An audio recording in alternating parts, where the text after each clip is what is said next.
Hello friends, आप सभी का स्वागत है धस्माना इंग्लिश क्लासेस में। और आज जो टॉपिक है जिस पर हम डिस्कस करेंगे वो है नीड नॉट हैव। अब ये नीड नॉट हैव क्या होता है, इसका प्रयोग कैसे किया जाता है, इस वीडियो लेक्चर में मैं आपको समझाने का प्रयास करूंगा। देखिए मित्रों, सबसे पहले नीड नॉट हैव का हिंदी मतलब क्या होता है। इसका हिंदी मतलब होता है आवश्यकता नहीं थी या जरूरत नहीं थी। लेकिन कंडीशन ध्यान रखना है, जब किसी भी वाक्य में वर्ब के बाद यानी कि क्रिया के बाद, हिंदी में वर्ब मीन्स क्रिया, क्रिया के तुरंत बाद की जरूरत नहीं थी या की आवश्यकता नहीं थी, की शब्द भी आएगा तो उस स्थिति में हमें नीड नॉट हैव का यूज करना है।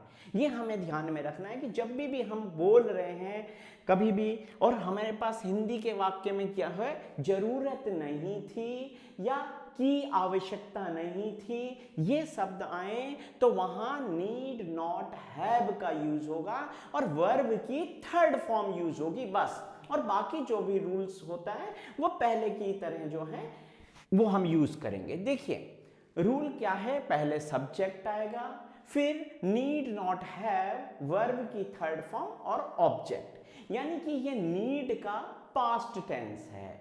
ठीक है, अब देखिएगा, जैसे लॉकडाउन के दौरान आपको अपने घर से बाहर जाने की जरूरत नहीं थी या जरूरत नहीं थी या आवश्यकता नहीं थी, लेकिन समझना है यहां पर वर्ब क्या है हमारे पास, जाना।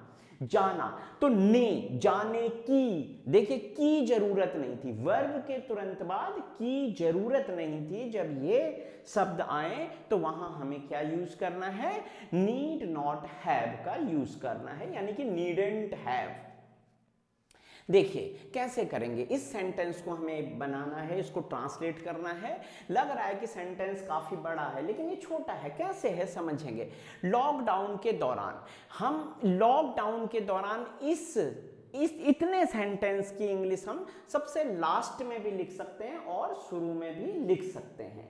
देखो, और यहां सब्जेक्ट क्या है, आपको, आपको अपने घर से निकलने की जरूरत नहीं है, यानी कि काम आप कर रहे हैं तो यू, तो हम यहां पर यू से भी शुरू कर सकते हैं, यू नीड नॉट हैव से भी, और इसकी इंग्लिश भी लिख सकते हैं लॉकडाउन के दौरान। तो पहले मैं इसकी इंग्लिश लिख लेता हूं, लॉकडाउन के दौरान, तो इंग्लिश बनती है ड्यूरिंग लॉकडाउन। देखिए हम व्हाइल भी लिख सकते हैं, व्हाइल लॉकडाउन। ठीक है, ओके, अब देखिएगा ड्यूरिंग, ड्यूरिंग लॉकडाउन। अब देखिए, अब ये हमारे पास इतना सेंटेंस बचा, आपको अपने घर से बाहर जाने की जरूरत नहीं है या आवश्यकता नहीं है। सब्जेक्ट देखिए, सबसे पहले सब्जेक्ट लगेगा यू, फिर उसके बाद क्या लगेगा, need not have, need not have. Verb क्या है, वर्ब काम क्या हो रहा है, जाने का, जाने की थर्ड फॉर्म लगेगी गॉन। और कहां से, घर से बाहर, तो आउट ऑफ, आउट ऑफ। जरा यहां पर मैं आपको बताना चाहूंगा, देखिए जब भी आउट शब्द आए, वैसे ऑफ का मतलब होता है का, की, के, ठीक है, का, की, के, लेकिन जब भी, और फ्रॉम का मतलब होता है से, लेकिन आउट के बाद जब भी यानी कि बाहर शब्द जब आए, बाहर के बाद से शब्द आए, तो उसके लिए आउट फ्रॉम नहीं लिखते हैं, ऑफ का यूज करते हैं। यहां पर ऑफ का अर्थ का, की, के नहीं होगा, बल्कि क्या होगा, से होगा। तो आउट ऑफ, अब कहां से, अपने घर से, तो यूर हाउस। देखिए नेक्स्ट सेंटेंस समझते हैं, ये ड्यूरिंग लॉकडाउन को हम लास्ट में भी लिख सकते हैं। ठीक है, देखिए हमें सार्वजनिक स्थानों पर भीड़ लगाने की जरूरत नहीं है या आवश्यकता नहीं है। देखिए वर्ब क्या है, भीड़ लगाना, और उसके बाद आया है की आवश्यकता नहीं थी या आवश्यकता मतलब नहीं थी या जरूरत नहीं थी, इन शब्दों का प्रयोग होगा। देखिए हमें सार्वजनिक, सब्जेक्ट कौन है, सब्जेक्ट कौन है, हमें, तो वी, फिर उसके तुरंत बाद देखिएगा नीड नॉट है, नीड नॉट हैव। उसके बाद वर्ब, वर्ब क्या है, लगाना, यानी कि भीड़ लगाना। भीड़ लगाने को देखिए क्या है, यानी कि भीड़ लगाना यानी कि जमा करना। हमें समझना होता है, अब लगाने की कोई इंग्लिश नहीं है, तो हमें ये लगाना है, भीड़ लगाना मतलब जमा करना, ठीक है। गैदर, तो गैदर्ड, गैदर्ड। अब क्या है, किसकी जरूरत, भीड़, तो भीड़ के लिए क्राउड, क्राउड। अब सार्वजनिक स्थानों पर, तो एट, एट माने पर, लास्ट में यही बचा ऑब्जेक्ट, ऑब्जेक्ट मतलब जो लास्ट में बच गया, तो सार्वजनिक स्थानों पर, तो एट पब्लिक प्लेसेस।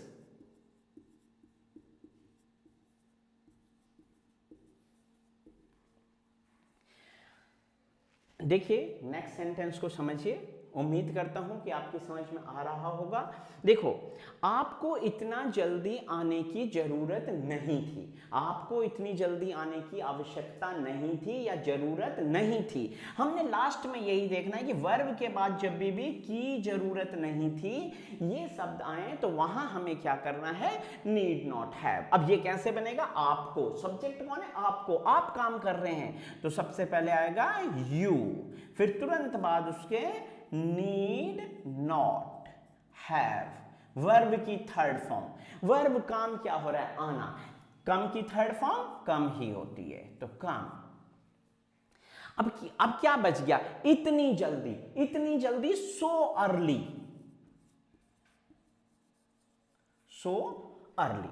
देखिए नेक्स्ट एग्जाम्पल समझिएगा, हमें उसे सब कुछ बताने की जरूरत नहीं थी या आवश्यकता नहीं थी।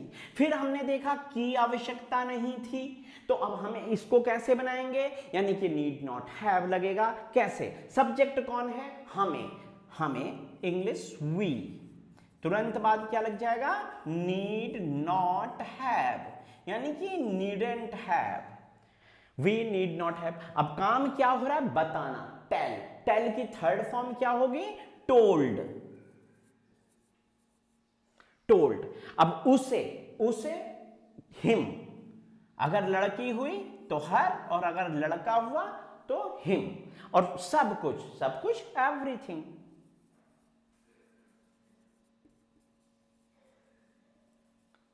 देखिए नेक्स्ट एग्जांपल है, तुम्हें पुलिस से बचकर भागने की जरूरत नहीं थी, जरूरत नहीं थी, और सब्जेक्ट कौन है, तुम्हें, यानी कि जरूरत नहीं थी, तो हम समझ गए नीड नॉट हैव का यूज होगा।